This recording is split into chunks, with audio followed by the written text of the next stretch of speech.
Perdón. Bueno, ahora sí estamos grabando. Entonces, muy bien. Terminada esta diapositiva, vamos a ver lo que es el procedimiento de determinación de la obligación tributaria. Bueno, este es uno de los temas más importantes también después de la obligación tributaria. ¿Cómo se determina la obligación tributaria? ¿No? Esta es la parte más operativa que tenemos de lo que es el derecho tributario, ¿sí? Y nos va a permitir identificar algunas situaciones que la administración tributaria va a realizar en virtud de la potestad de control que tiene sobre la obligación tributaria. Muy bien, entonces, ¿qué es la determinación de la obligación tributaria? Es un acto o conjunto de actos, ¿sí?, provenientes de los sujetos pasivos o emanados de la administración tributaria, encaminada a declarar o establecer la existencia del hecho generador, la base imponible, ¿sí?, y la cuantía del tributo, que causa el tributo, ¿verdad? Perdón, la cuantía del tributo. El hecho generador es la causa del tributo, ya eso lo vimos, ¿sí? Ya dijimos que los actos de determinación de la obligación tributaria podía ser por el sujeto pasivo, autodeclaración a través de un formulario donde él llena todos los datos y presenta la declaración, de hecho la liquida. Es decir, la administración no interviene, todo lo hace el sujeto pasivo. Por lo tanto, será de su responsabilidad la veracidad de todo lo declarado, ¿verdad? Pero también lo puede hacer la administración tributaria de manera directa, ¿sí? Ella la liquida y solamente el sujeto pasivo lo paga. Esta forma puede ser directa o presuntiva, ¿verdad? Porque les dije también que también existía un mecanismo en el donde si hay un contribuyente que no sabe cómo tiene que declarar, piensa que nadie lo va a descubrir y que no puede, que puede ir por la vida trabajando sin tributar, pues se hará el control necesario y se hará a través de una determinación presuntiva el pago o cobro de ese impuesto. Muy bien. Está relacionado con el hecho generador porque sabemos perfectamente que para que se pueda producir la obligación tributaria debe existir el hecho generador. ¿Qué es el hecho generador? Es la causa del tributo, la actividad económica, ¿sí? La venta, la compraventa, las actividades profesionales, ¿sí? Las importaciones, las exportaciones, etc. Existirá una base imponible, es decir, ¿sobre qué voy a pagar? ¿Sí? En el impuesto a la renta sobre la totalidad de mis ingresos, de lo que comprenden ingresos, ingresos permanentes, ¿sí? Fíjese. Luego, también en el IVA, ¿no? ¿Sobre qué pago? Pago sobre el valor del producto, ¿verdad? Si me vale $10, pues entonces el 12% de 10, ¿sí? Y lo sumo y lo pago. La cuantía del tributo, que es cuánto pago, ¿sí? Finalmente la liquidación va a tener una cuantía y eso es sobre lo que debo cancelar o pagar. Esos son los tres aspectos que tenemos que verificar cuando veamos la determinación de la obligación tributaria a través de los mecanismos que establece la ley, autodeclaración o determinación de la obligación tributaria directa o presuntiva por parte de las administraciones tributarias. Bien, la determinación por el sujeto activo, ¿verdad?, puede darse en todas las cosas que ejerza su potestad determinadora. Por ejemplo, el municipio tiene que ver con lo que son los inmuebles, ¿verdad? Y tenemos el impuesto predial. Entonces, sobre esos impuestos, pues, ejerce su potestad determinadora, ¿no? Asimismo, puede ser directa o presuntiva, ¿sí? Y también, en el caso de que se pueda originar algún tipo de retraso o incumplimiento en esta obligación, el sujeto activo podrá inclusive determinar esa obligación tributaria con un recargo de hasta el 20% sobre el monto principal, ¿sí? Y esta tiene una finalidad que es, digamos, como bajo el régimen de sanción, ¿verdad? Porque es como una especie de multa por haber declarado de manera equivocada o no, o digamos con datos inexactos, ¿no? Bien, la facultad determinadora que tiene la administración tributaria, ¿sí? Es el acto o conjunto de actos regulados a través de qué?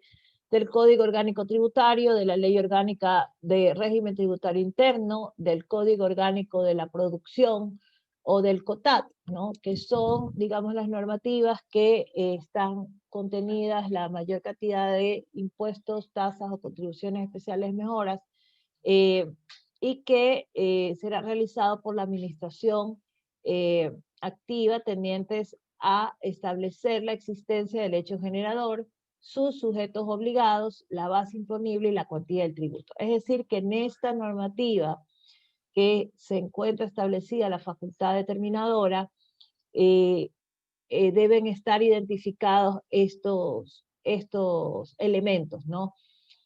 El hecho generador, los sujetos obligados, la base imponible y la cuantía del tributo. Yo siempre mando a hacer un ejercicio en donde les solicito, ¿verdad? Que ustedes, por ejemplo, busquen una ordenanza municipal, sobre todo en las ordenanzas municipales, porque en algunas de ellas establecen el hecho generador o el hecho generador es muy general o confuso,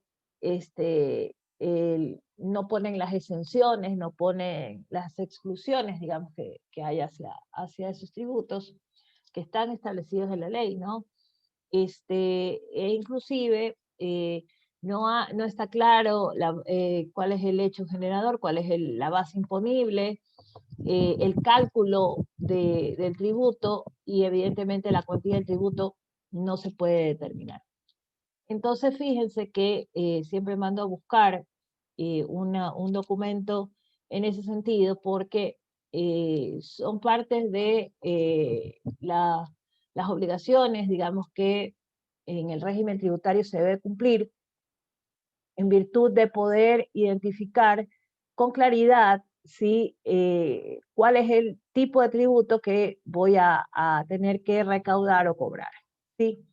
Entonces, eso en cuanto a lo que es la facultad determinadora para los procedimientos de determinación de la obligación tributaria. Bien, el ejercicio de la facultad determinadora dice que se hará a través de las declaraciones, ¿sí? En donde se verificará, se complementará o se enmendará, ¿verdad?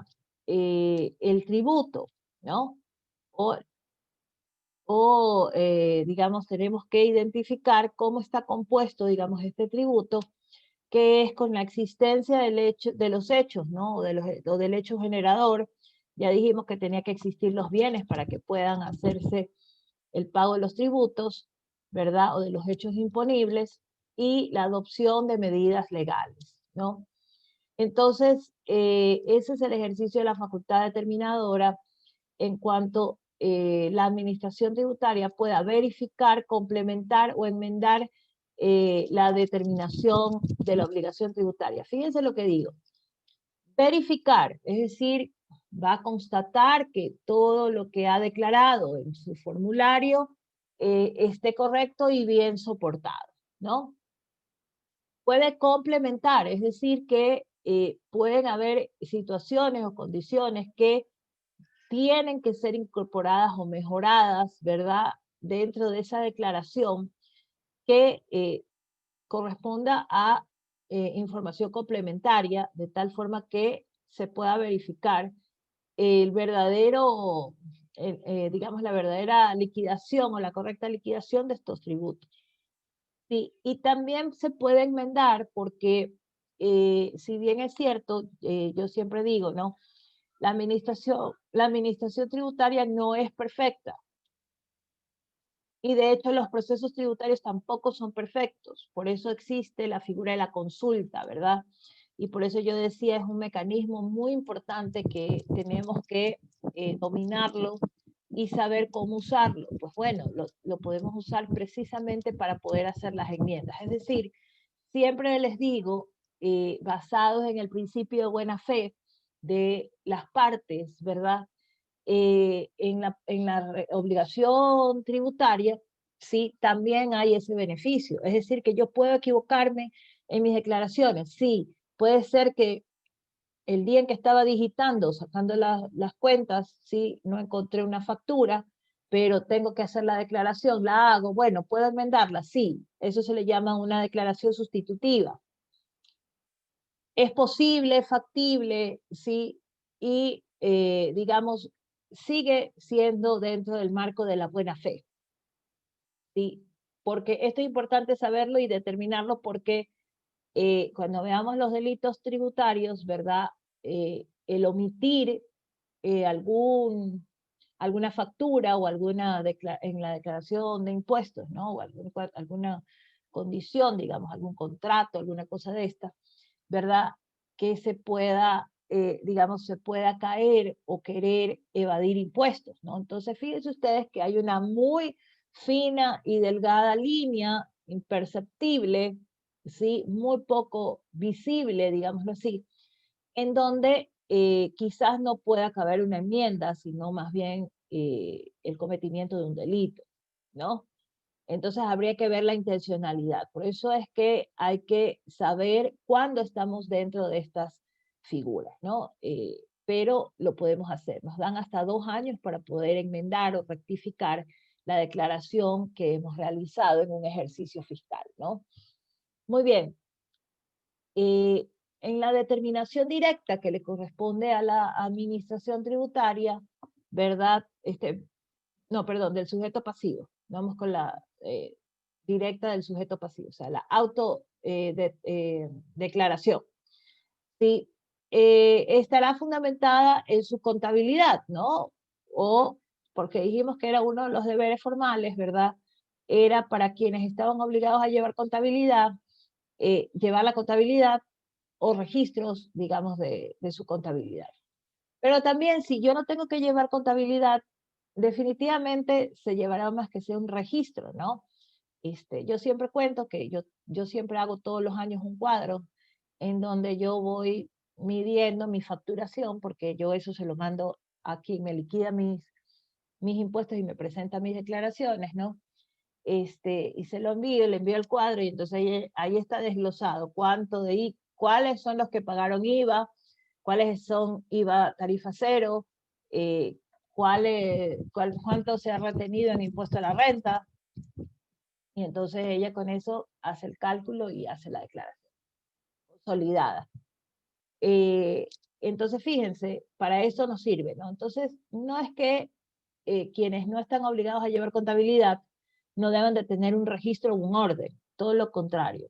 ¿Sí? Es importante, y más aún si alguno de ustedes se va a dedicar a asesorar en temas de tributación, muy probablemente este sea una de las recomendaciones que se le puede hacer a quienes, digamos, no llevan contabilidad, pero que manejen algún tipo de registro de su documentación que respalde o soporte, digamos, la tributación, y eso le beneficia porque en el momento en el que usted pueda tener un pago indebido o un pago en exceso, será el soporte, ¿sí?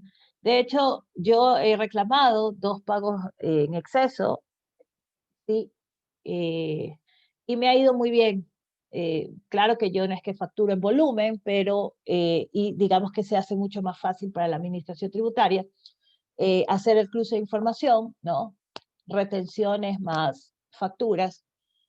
Entonces, la administración tributaria sabe claramente porque está, digamos, transparentado, ¿no? Todo. Pero para quienes sí tienen volumen de ventas, sí, muy probablemente se haga un poco más complicado. Pero aún así, si no tiene que llevar contabilidad, es recomendable que lo haga o lo lleve, ¿no? Bien, entonces deberá contar con los documentos de soporte, con información pertinente o relevante de su negocio, ¿verdad? Cualquier otros datos que posea sobre bases de datos, ¿no? O sea, esa es la determinación directa digamos que la administración podrá requerirle a estos contribuyentes directos, ¿no? Eh, Puede ser que haga algún tipo de cruce de información, ¿sí? Sobre bienes que hayan sido importados, ¿no? Porque, por ejemplo, fíjense ustedes, yo les voy a poner un caso que ha sido famosísimo, ¿no? Digamos, bueno, ahorita en pandemia no tan famosos, pero sí han habido casos, ¿no? Eh, hay, y ustedes que están en boga en eso, ¿no? Que se van a las fiestas o a las discotecas, ahí es donde está el tema. Entonces se va a la discoteca y en las discotecas compran licores de contrabando.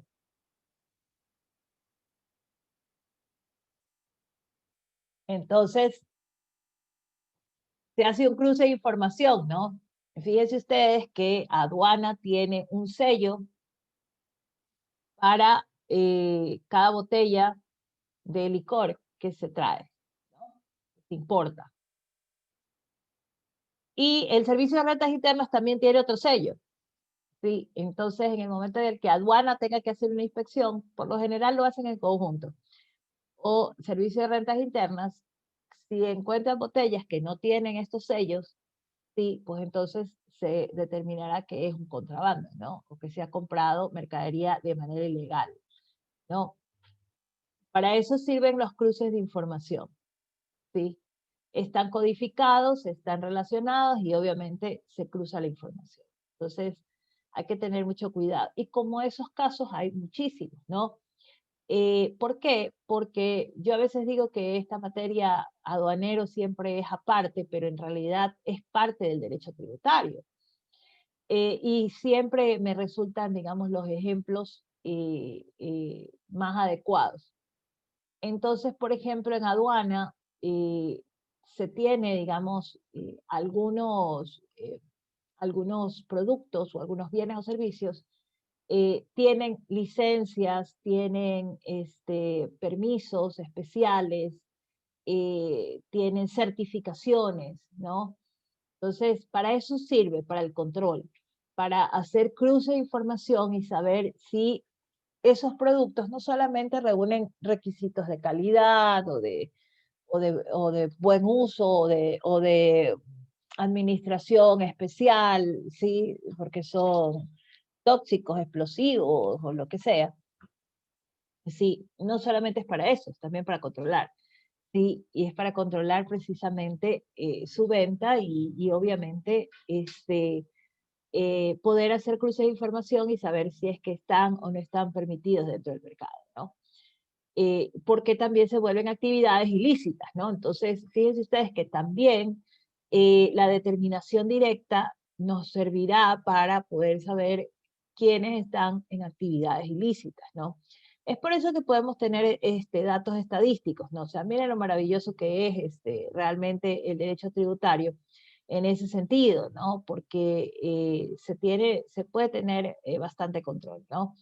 Después nos preguntamos, ¿no? ¿Por qué, cómo así han podido descubrir el tema de las drogas, ¿no? Bueno, pasan por los aeropuertos, los puertos, las fronteras, vía terrestre, entonces, por alguna de esas partes tiene que pasar, ¿no? Y entonces, claro, todos estos controles que son de cruce de información o de sistemas de control que tienen, pues, en los procesos de determinación tributaria, es donde se descubre o se cae, digamos, el cargamento, ¿no?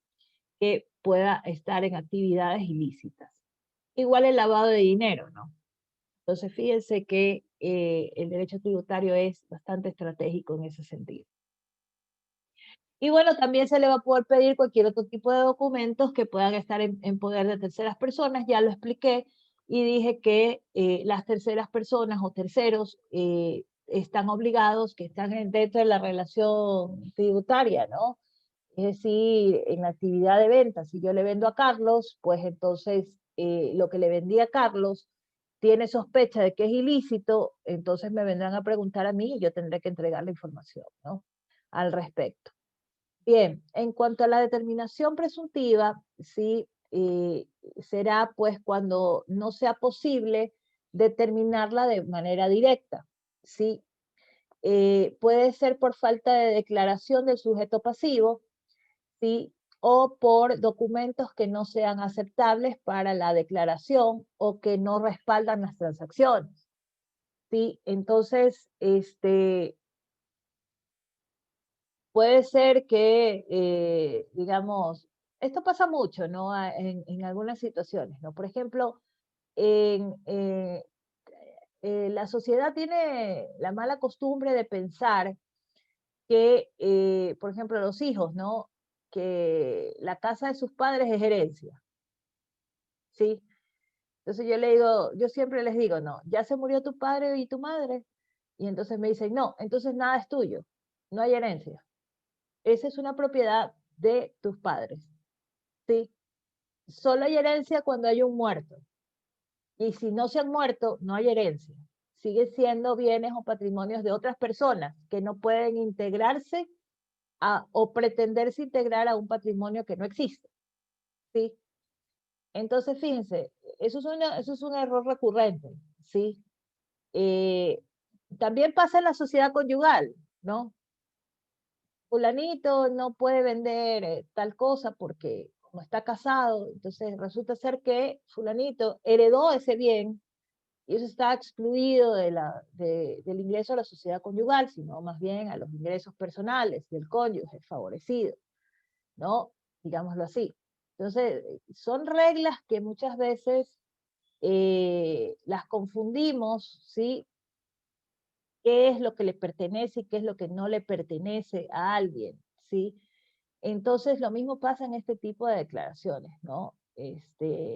Necesitamos soportar todas las transacciones con los medios que la misma ley nos da, llámese contratos, facturas, notas de ventas autorizadas y que puedan, digamos, soportar los gastos, ¿sí? O los costos en los que se invierten, papeles de importación, exportación, ¿sí? Y todo lo que esté autorizado, licencias, franquicias, bueno, hay un montón de actividades, ¿no? Y eso está también en donde, en nuestro código de comercio, ¿no?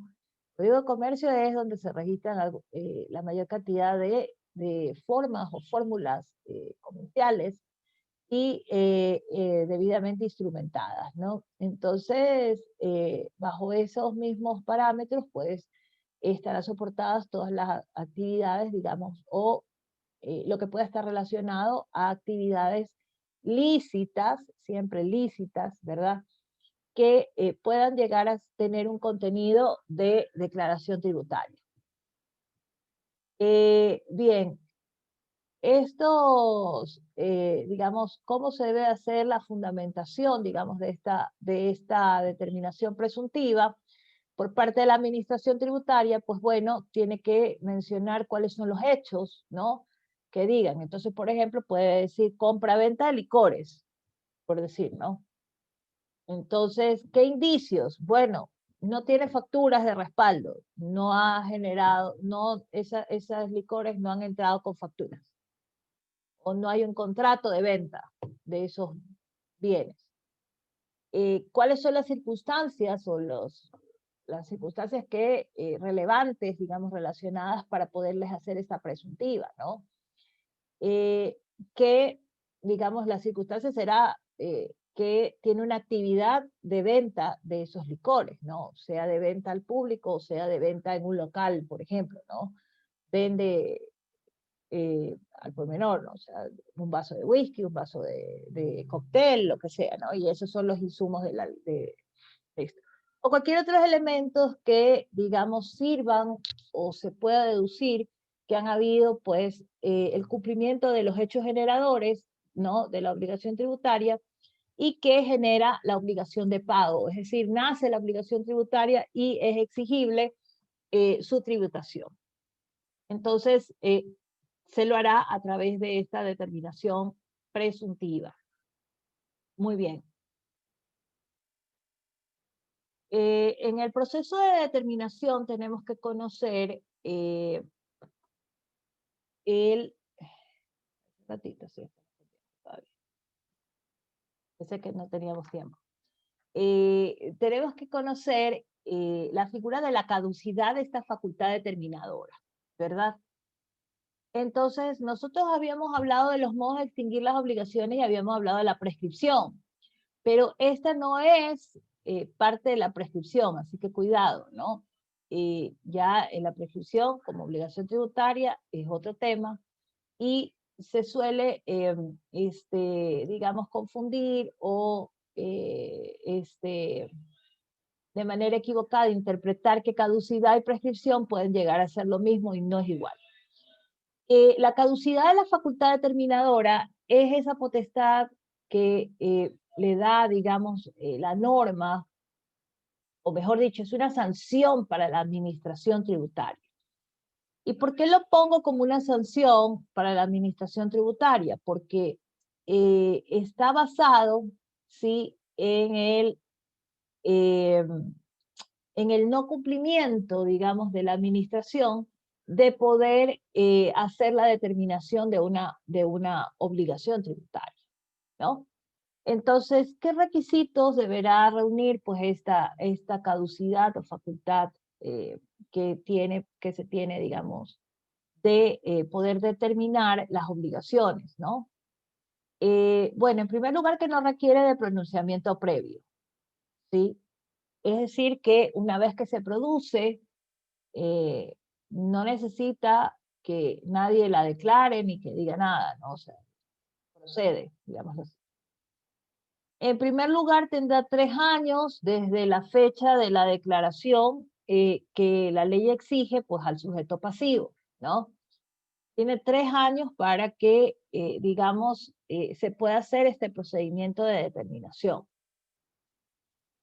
Ese en primer lugar. O en el caso de que exista declaración, ¿sí? Es decir, se ha presentado la declaración, han pasado 3 años y no me la han revisado, pues entonces caducó, ya no se puede pronunciar la administración en relación a esto. Esto pasa muchísimo, porque la administración tributaria sí hace pronunciamientos y entonces le toca impugnarse y, digamos, hacer que se declare la caducidad, ¿no? Porque a la larga ponen una sanción en firme y hay que impugnar ese acto resolutivo porque no cumple con el tema de que la caducidad se ha producido, ¿no? Luego tenemos 6 años desde la fecha en que venció el plazo para presentar la declaración, sea esta en todo o en parte, ¿sí? Es decir, que aquí no hay declaración, ¿sí? Igual que la prescripción, ¿no? Por eso es que se confunde. Pero me dan 6 años para que me la puedan determinar, ¿no? Revisarla, auditarla, ¿sí? Bien, ¿qué casos, no, pueden existir? Pues casos de ocultamiento de rubros o algún tipo de renta de empresas inexistentes, como las empresas fantasmas, ¿verdad? Y por último, el tercer caso será de 1 año. Fíjense ustedes que esta es, digamos, la más, de plazo más corto, que se hará desde la notificación en los actos de verificación por parte del sujeto activo. Es decir, por un acto resolutivo de la Administración Tributaria de revisión, ¿sí? Si se revisa y no se hace, después de la notificación, que se ha hecho la notificación, no se hace la revisión, pues entonces habrá caducado la facultad determinadora. Es decir, la Administración no debe de pronunciarse y no debió haberse pronunciado sobre esos actos porque ha caducado su facultad determinadora. ¿Sí? Por eso es que es importante, ¿no? Saberlo, porque la obligación tributaria, como yo les dije, no es eterna, por eso hay modos de extinguir las obligaciones. Y asimismo, había que el legislador muy conscientemente y muy acertadamente implementa esta caducidad, porque entonces la administración tributaria, digamos, podría hacerlo en cualquier tiempo, y no es así. Por eso da estos plazos, da un procedimiento, ¿verdad?, en donde usted, contribuyente, sabe perfectamente que hecha la declaración, a usted le puede pasar la caducidad, ¿sí?, la prescripción, o cualquier otro modo de extinguir las obligaciones, ¿sí?, que, digamos, pueda hacerse. Y más aún en el proceso de determinación. Cualquiera de ellas funciona, ¿sí? Cualquiera de ellas es un alegato o es alegable o es, digamos, una fórmula de resolución de la obligación tributaria, ¿no? Muy bien. Este proceso de determinación directa deberá cumplir con un procedimiento. ¿Cuál es ese procedimiento? En primer lugar, la notificación, y ya expliqué por qué era la notificación. La notificación marca el inicio de esa potestad de verificación, ¿verdad? O de control, ¿no? Y entonces me dice, bueno, usted ha hecho la declaración, muy bien, vamos a notificarle de que vamos a verificar la determinación que usted ha hecho de la obligación tributaria.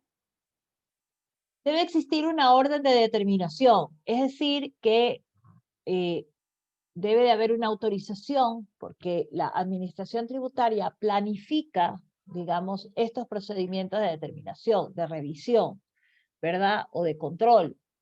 Entonces tiene una planificación que hace cada año y va a decir, bueno, vamos a ver de manera aleatoria, ¿no? Bueno, va a salir la abogada Vela. Entonces, hay una orden de determinación sobre la tributación de tal periodo o de tales periodos, porque puede ser más de un periodo también, donde vamos a revisar esto. Entonces hay una orden de determinación, que será con la que nos notifiquen, ¿verdad?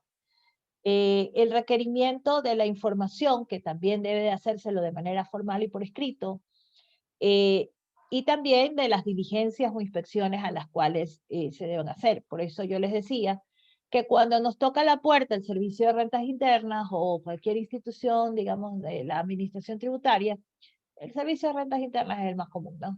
Nos toca la puerta, yo siempre digo, ábrale la puerta y no tenga miedo, no diga, ¿quién es? Somos el Servicio de Rentas Internas, ábranos la puerta.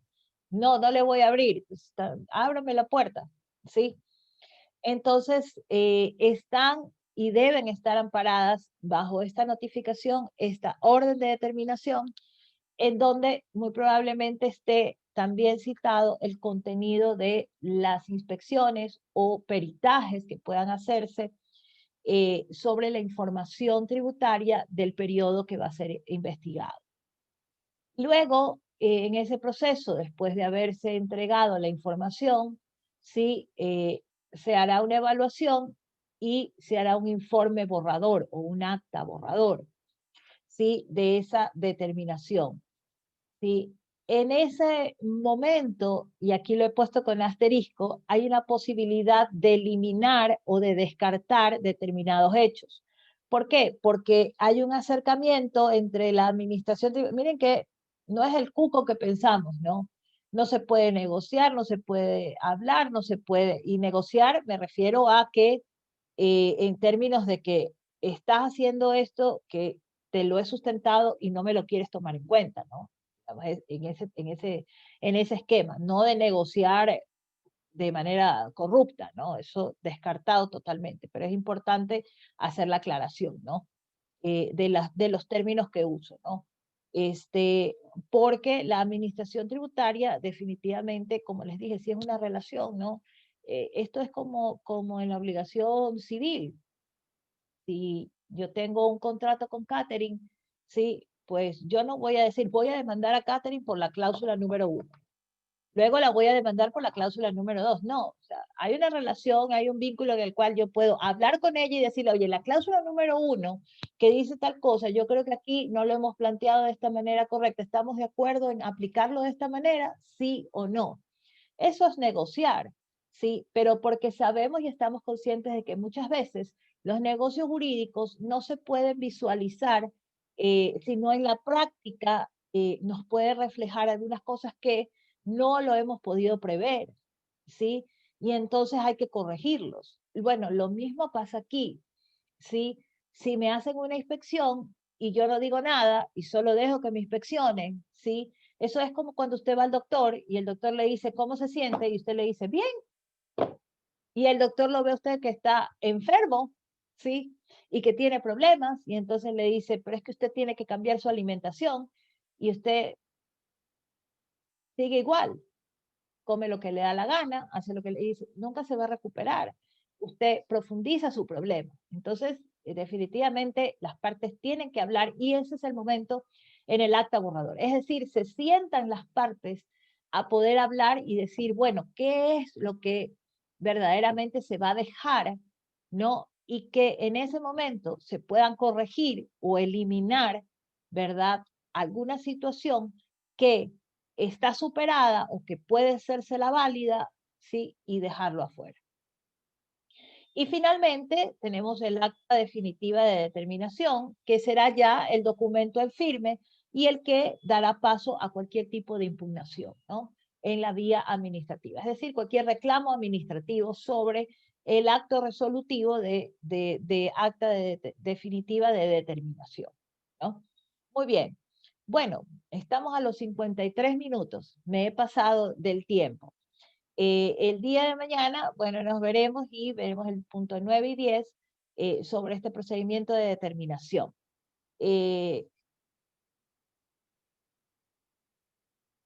Como siempre les digo, no olvide, por favor, revisar la plataforma sobre los trabajos que se dejan ahí. Igual, como les había comentado la semana pasada, tuve bastantes problemas. El día viernes tuve mi computadora, estuvo como 10 horas que estuvieron ahí adentro investigando qué problemas y dificultades tienen. Pudimos superar el tema del Zoom, pero todavía, digamos, tengo que ponerme un poco al día en las plataformas de ustedes, mandarles, subirles los videos, que es lo que, digamos, falta. Pero ya los voy a ir cargando poco a poco, así que, digamos, las otras actividades las pueden ir desarrollando y cualquier inquietud que tengan, como siempre, pueden escribirme al chat. Gracias a todos aquellos que se toman la molestia de indicarme que tienen problemas con sus asistencias y demás. Cuando ya me siente a revisar todo, yo los voy a leer y los voy a tomar en consideración. Y si en algún momento no les llego a corregir, por favor no dejen de insistir, como siempre, en recordarme que si por alguna razón, bueno, ustedes saben cómo fallan los sistemas, ¿no? A veces uno cree que cambia y no cambió nada. Pero bueno, en todo caso estamos a tiempo. Chicos, que tengan un buen martes. Nos vemos en la clase de mañana. Los espero como siempre. Estén atentos y que tengan un buen día. Vayan a clases, pórtense bien. Gracias, doctora. Gracias a ustedes. Chao.